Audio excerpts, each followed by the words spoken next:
Above the clouds, two empires move in silence. One, painted in polished blue and white, carries the weight of the free world. The other, a gleaming relic of power, glides through the skies wrapped in gold and secrecy. Together, they are not just planes, they are flying nations. This is the story of Air Force One and Russia's presidential jet, the two most powerful aircraft ever built.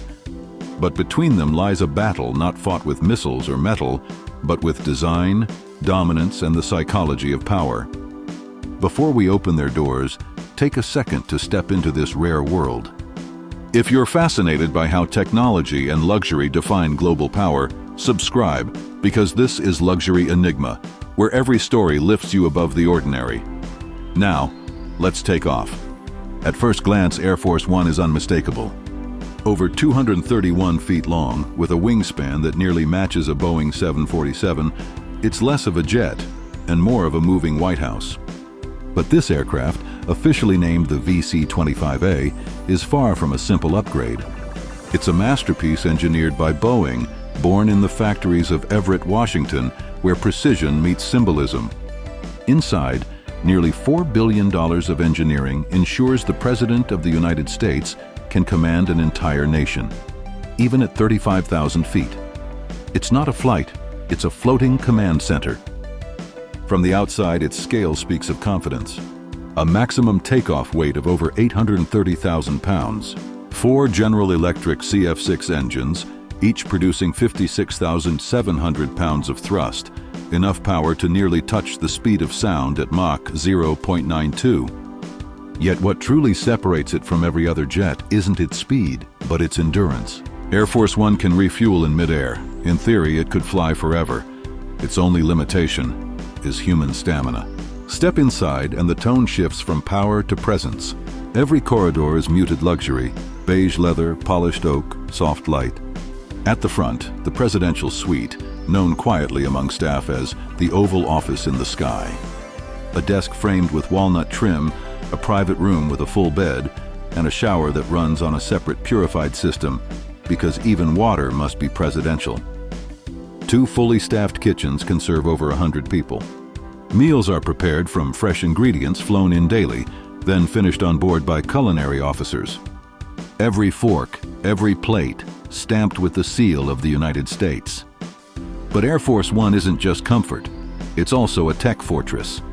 Beneath those carpets run 855 phone lines, 19 televisions, and a communications web hardened against nuclear-level EMP attacks.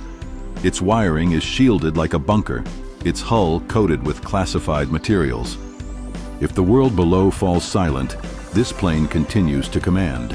Now, imagine across the world, another leader steps aboard his own symbol of power. Russia's Ilyushin Il-96 300 Pu, slightly shorter at 181 feet, with engines that produce 35,000 pounds of thrust, it's slower and lighter than its American rival. But what it lacks in might, it compensates in opulence.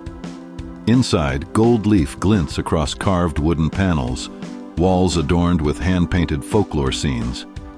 Where the American jet whispers control, Putin's aircraft shouts grandeur. Every inch was designed to project imperial dominance. The furniture, handcrafted in St. Petersburg. The chandeliers, real crystal. Even the door handles are gilded. The air smells faintly of leather, oak, and new power.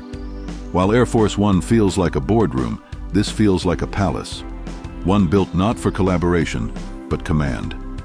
But here's where the illusion begins to crack. Beneath its grandeur, the Russian jet hides limitations. It cannot refuel mid-air. Its range, though impressive at nearly 14,000 kilometers, still means every flight must end somewhere. And every landing brings risk. Because while Air Force One can soar anywhere, Putin's plane cannot. After the invasion of Ukraine, 36 countries banned Russian aircraft from their skies, including much of Europe and North America. The skies of power have narrowed. Yet the symbolism remains. 2 presidents, 2 planes, each a reflection of their nation's philosophies. But there's one layer neither man speaks about. What these jets can do when the world below begins to fall apart. Because inside both aircraft lies a secret capability built for only one scenario, the end of the world. And in that moment, when communication breaks and nations burn, which one would survive longer? Which leader could still command?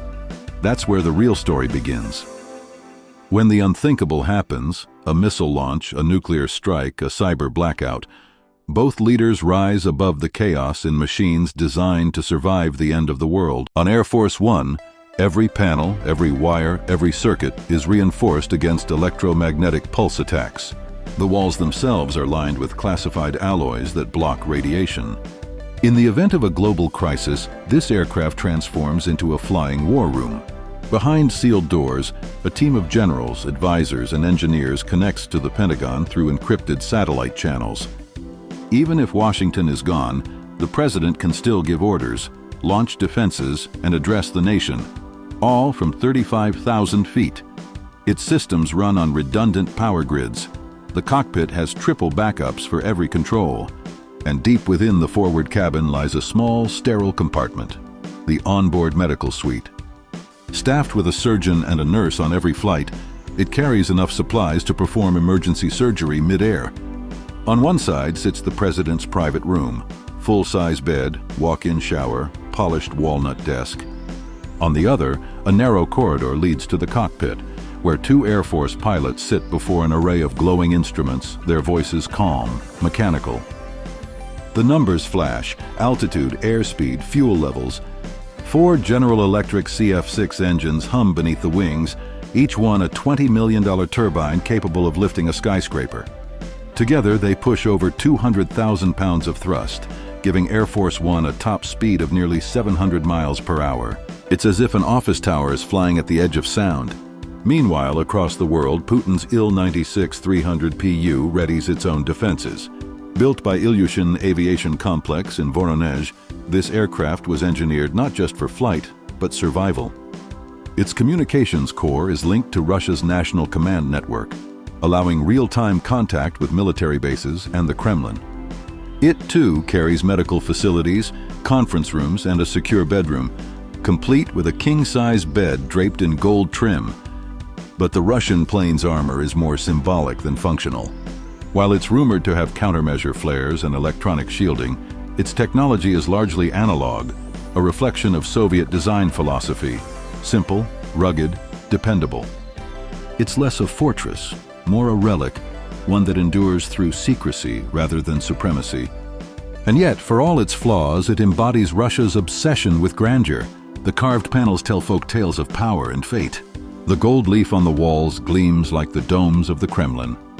It's not built to impress engineers, it's built to impress kings. As both jets cross invisible borders, their contrasts sharpen. Air Force One glides with quiet efficiency, its interiors whispering restraint. The Il-96 glows with gilded ambition, every detail a performance of strength. But technology has its own truth. The American jet can refuel mid-air, extend missions indefinitely, and outrun most commercial aircraft. The Russian one must land, and sometimes the symbolism turns literal. In 2005, one of Putin's planes suffered a brake failure. The backup, always kept on standby, flew him home. Since then, the Russian president never travels without a twin aircraft shadowing him. Air Force One does the same, a mirror jet always nearby, but for a different reason: redundancy, not fear. Now picture this. The world is burning, communication lines cut, satellites flickering out. Both planes climb into the night sky. One broadcasts calm authority, the President of the United States addressing the world from a floating command center. The other, hidden behind layers of security, circles above Russian airspace, its lights dimmed, its leader isolated. Both machines are triumphs of engineering and symbols of empire, but only one has true freedom of movement: the U.S. President can land in London, Paris, or Tokyo, greeted by open runways. Putin cannot. Over 36 nations have closed their skies to him. In an age where flight equals freedom, that restriction speaks louder than any engine. Still, both jets carry the same human truth: that power demands distance. These leaders live above the world, looking down on nations they guide, protect, or command. Their palaces fly. Their offices never sleep. As Air Force One cuts through clouds, The golden sunlight catches its wings, a flash of silver and blue. Below it, continents turn, borders blur, and history moves. For now, it remains unmatched, the most advanced, secure, and recognizable aircraft in existence. Not just a plane, but a statement. A reminder that in the theater of global power, altitude is everything. If you found yourself drawn into the hidden world above the clouds, the engineering, the symbolism, the unspoken rivalry, leave a comment on which empire you think truly rules the sky. And if you crave more stories where technology meets luxury, where design reveals dominance, make sure to like this video and subscribe to Luxury Enigma, because the next time we rise above the clouds, we'll uncover another secret empire that flies.